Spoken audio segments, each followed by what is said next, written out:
Magandang umaga mga igan. Isa-isang binanata ni Pangulong Rodrigo Duterte sa harap ng Filipino community sa Myanmar ang kanyang mga kritiko sa kampanya kontra droga.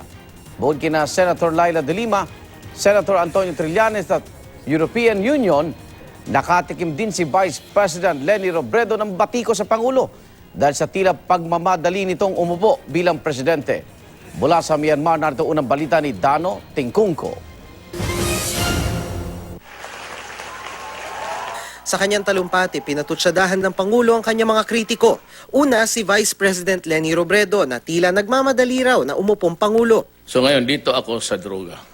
Ang sinabi ko, I will do it even if it will cost me my life, my honor, and the presidency itself. Kasi nakita ko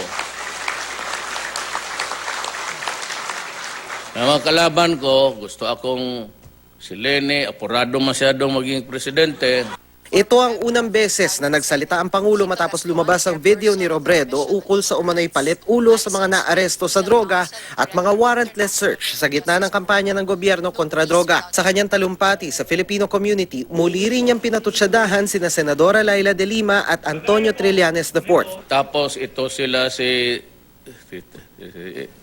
Trillanes. Nagpamiti-mutiny yung palang kaduwagan niya pagdating ng pulis. Nag-surrender. Ang ginawa, ninakaw yung lahat ng mga tuwalya, mga bedsheets, tanan, kutsara. Hindi naman umabot ng barilan ba si isang putok. Be careful. Kayo ba? Nakita naman yung behavior medyo pareho kay Dilima. Kapag sabihin niya, political prisoner daw siya. Since when? Since ako nagpakulong ng oposisyon dyan, siya yung may nagpa-video, nakita naman ninyo yun? O siya yung yan ang pinaka-tragedy natin. It was the Secretary of Justice herself running, trafficking drugs. Muli ring binuhay ni Duterte ang hamon niya kay Trillanes kaugnay sa alegasyon nitong may 200 million pesos na bank deposit ang Pangulo. Marami kayong kaibigan because they cannot make it public. Baski na sabihin mo gusto mo. They cannot unless it is really the ombudsman. Kung wala akong perang ganon. Kung sakali man may maglabas yan, anybody is authorized in the government pati Central Bank. Galing na sa bunga ko, buksan ninyo.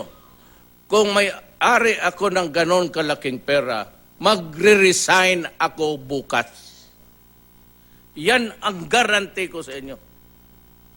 Ilabas na nila kung ilabas. Do not impose your culture or your belief in what would be a government in this planet. As if the other countries of EU walang death penalty, marami pa rin. Itong mga buang na to, hindi ko talaga, why are you trying to impose on us? Why don't you mind your own business? Why do you have to, with us? Mula rito sa Naypyidaw, Myanmar, para sa unang balita, Dano Tingkungko reporting.